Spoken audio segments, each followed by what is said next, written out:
शरीरं सुरूपं यथा वा कलत्रं यशश्चारुचित्रं धनं मेरुतुल्यं गुरोरङ्घ्रिपद्मे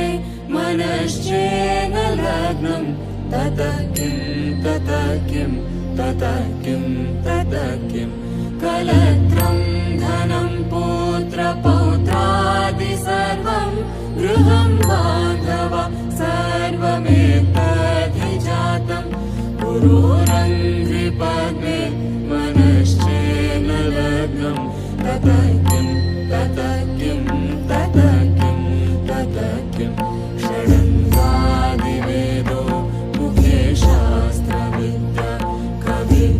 कवित्वादिगद्यं सुपद्यं करोति गुरोरङ्घ्रिपद्मे मनश्चेन लग्नं ततः किं ततः किं ततः किं ततः किं